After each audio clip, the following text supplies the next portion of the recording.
When you see the images from Haiti, either in photos or video, you get a small sense of what life is like in the earthquake-torn country. But there is so much more. We've been able to show you some of the tents filled with patients, just a glimpse of what doctors are dealing with on an everyday basis. SNN Local News 6 reporter Mia McCormick returned from Haiti earlier this month. And Mia, you did have a chance to sit down and speak with some of the doctors who've returned as well. What are they telling you? Well, everyone who comes back from Haiti comes with a story or many stories. For the doctors, some of those stories are triumphant, and some of those memories will haunt them forever. These doctors are accustomed to dealing with life and death, but nothing could prepare them for ground zero in Haiti.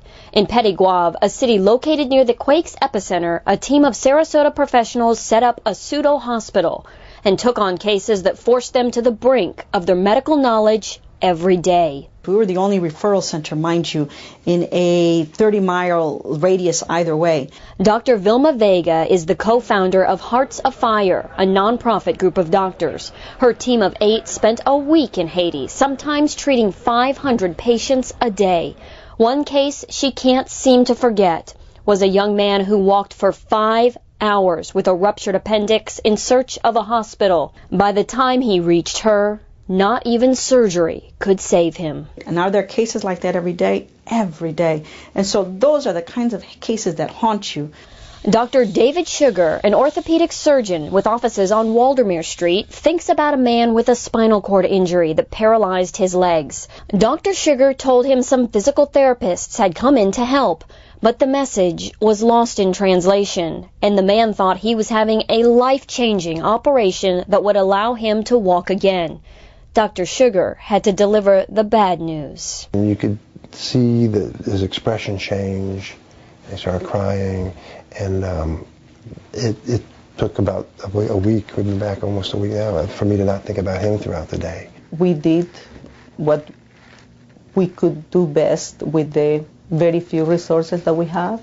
The team saw 3,000 patients, performed 75 surgeries, and delivered 26 babies. Each doctor saw a patient that they still wonder about today. Along with the losses, the victories remained burned in their minds. A C-section performed on a picnic table. Both mother and baby survived. The surgeries where limbs were saved instead of amputated. In less than a week, faces that these doctors had never seen before left memories that they never want to forget, and images that will haunt them forever.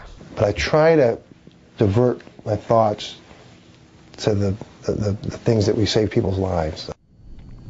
It was clear to me when I was interviewing these doctors that you could see in their eyes that there were still things that they were struggling with on a day-to-day basis, but they were also ready to go back.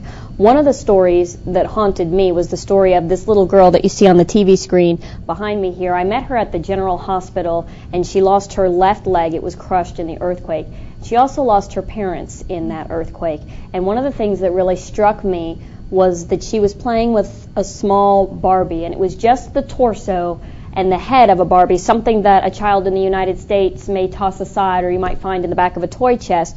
But for her, this Barbie was the one thing that she was clinging to. It was her last semblance, really, of normal life.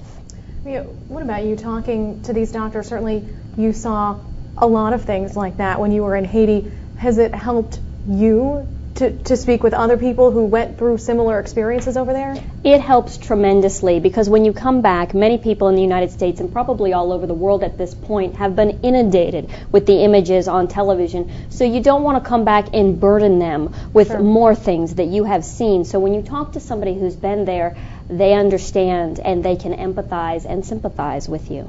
Well, we absolutely appreciate all of the stories that you have brought back for us. Thanks, Mia.